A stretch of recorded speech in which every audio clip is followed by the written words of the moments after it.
Gervonta Tank Davis' new opponent, the mini Mike Tyson, aka the Mexican Mike Tyson, Isaac Cruz, just got announced. Tank said he's looking for the knockout. We're going to talk about that in this video. What up, Fight World? It's your boy Ego, and I'm back with some more boxing. Listen, I don't know how you found my video, but somehow, some way, you made it. Please help others arrive at this content. Encourage that with the free, simple gesture. Throw a like on the video. It's real quick, it's free, and it helps others locate the content. Now, Gervonta Davis, let's jump right into the content. They have some opening statements. His opponent was switched out.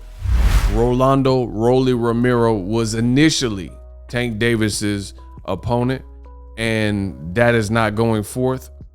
Rolly Romero has a lot of stuff going on behind the scenes with these allegations. So it looks like Showtime, or CBS, the parent company of Showtime, have decided that this was not any longer a sellable pay-per-view, or with all the baggage that came with the B-side, the opponent, Rolly.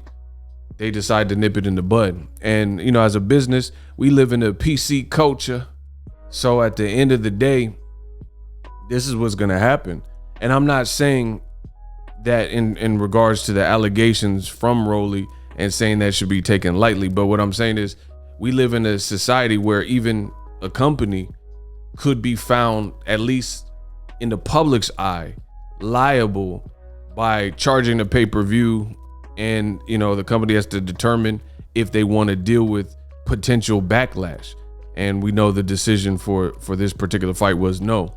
For example, quickly, Dave Chappelle, he has a comedy special, Netflix, The Closer, or whatever it's called.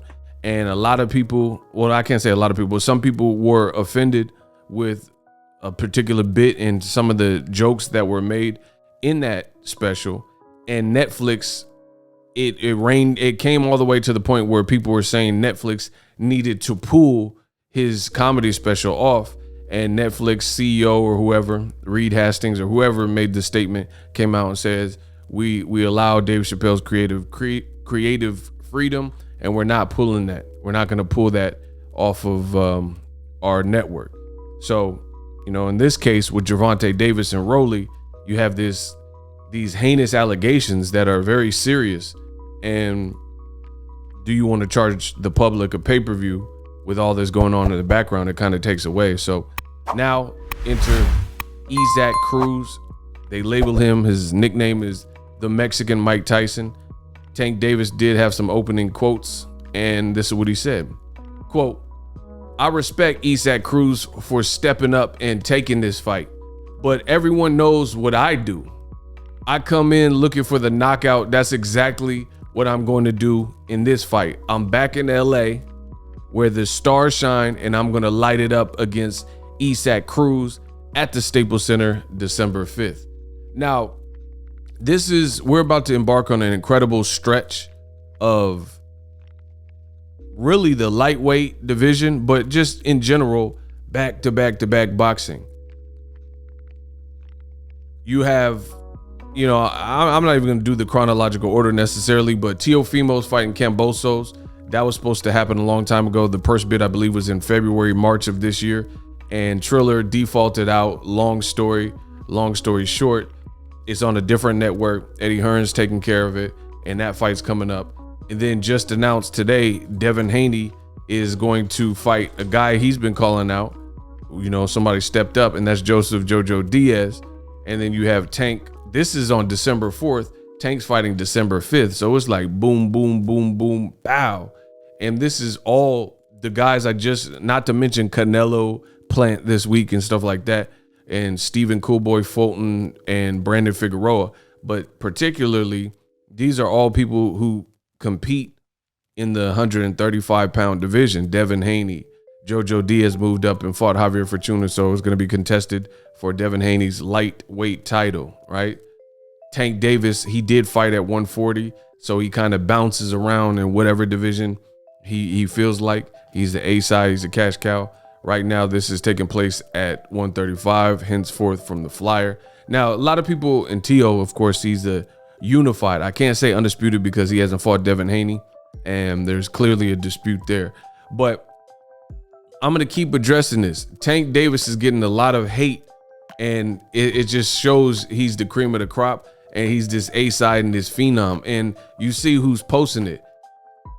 His big bro and his promoter, Floyd Mayweather. He says December 5th, new opponent. One thing we all know is Gervonta is putting on a show no matter who he's in the ring with. Get your tickets today. Like I said before, he's a young, hungry lion. You see, Leonard Ellaby said, tune in to the most exciting fighter in the sport of boxing December 5th. So it's going down. And just based on, like, let's look at Floyd. Floyd got 27, almost 28 million followers. So no matter what old media does and no matter what the haters do, Tank Davis is lit. He got it cracking. It's out here. It's cracking. It's LA. You know, you might have LeBron James and AD and Russ, all types of people at this particular fight. It doesn't matter. Like, see, this is what you have to understand. Certain people, such as Gervonta Davis, they transcend just the sports world or just their immediate sport. People know about Tank Davis. Like, look at this trailer he put out. Let's see, Leonard Ellaby, Badu Jack, you know what I'm saying? And normally Andre Berto, normally you see a ton of, look at all the blue checks in his comment section. And that's a regular occurrence. So people is tapping in with Tank. And at the end of the day, it's Isaac Cruz. That's not Tank's fault. I keep saying it. That's not, how's it Tank's fault that they had a month to get a new opponent because his opponent, original opponent, who was his mandatory, which is why the fight needed to happen, right? His original opponent has all this baggage with these claims that have come up and popped up out of nowhere. And some people are saying ridiculous things like Rolly ducked him and was afraid. So who's going to create all of this potential drama, things that can land you in jail and prison, stain your imagery and your brand? Who's going to do that to pull out of a fight? Why would he even show up to the press conference if he was scared? Why would he even sign on the dotted line to fight Tank if that was the case? Again, there's a lot of nonsense in boxing. We don't want to spend too much time talking about that, but all I know is Tank was full ready and full prepared to fight Rolly Romero, a guy in his weight class, and that can't happen for obvious reasons, as I've stated. So now the show must go on, and instead of Rolly, his mandatory, you know, he's fighting a guy who's moving up, who is known for having the Mike Tyson style. You know, I think that gets used a lot in boxing, but he is aggressive. He has some first round knockouts and stuff like that. Tank says, you know what I come to do. And it's funny because people compared guy like Triple G. Oh, hell no, guys, hey, Max, big drama. Yeah, big drama, Osama bin Laden. You know what I mean? And they compared Triple G to Mike Tyson when he was coming out and he was knocking, and he fights nothing like Mike Tyson. Then you got a guy like Gervonta Davis, and he's mean. He really actually has some semblance to Mike Tyson. So this should be a fun fight as long as it lasts. I'm actually anxious to see it because you have a guy from Mexico, so you got a Mexican warrior style, and this is the first guy I can think of in some time that was shorter than Gervonta Davis and is aggressive and is willing to go out on his shield. So, and it's a replacement. So, you know what I mean? And it's funny that certain people like Gervonta Davis, like Floyd Mayweather, like Mayweather promotion fighters, like Al Heyman fighters, like PBC fighters, they're held to this ridiculous standard from the boxing world. But then you look at the counterparts in boxing that aren't attached to that regime, and it's not the same set of rules. For example, people are like, oh, Tank can do better. He has a month to switch opponents. And then a lot of the people you guys are listing, like T.O., Devin, and guys like Vasil Lomachenko, they all have fights. So that's just foolishness. But when Conor Ben was supposed to fight Granados and they tested positive, they had to postpone the whole event, right?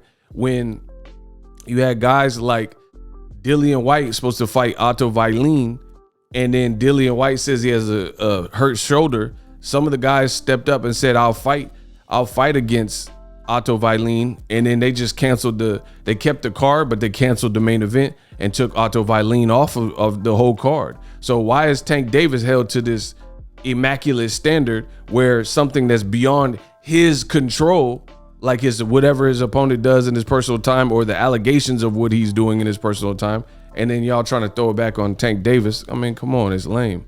You know, Tank Davis is clearly lit, and he got the torch right now, which is why people are out here having these ridiculous standards. He's getting the Floyd Mayweather treatment, and some of y'all just don't see it. Let me know how I did in this video. Subscribe to the channel if you enjoy the content. I'm the best doing it. Listen, that's it. Use my affiliate links in the description. If you want to get some of this fly tech that I got, you can use and go to my Amazon storefront. It does help the channel continue to build and continue to grow. Also, check out Moment. They got a lot of tech options. Use those links in the description. And that's where I get a lot of my gear, from those two spots. Let me know how I did. As always, hate, comment, and subscribe. Till next video is Ego, signing off.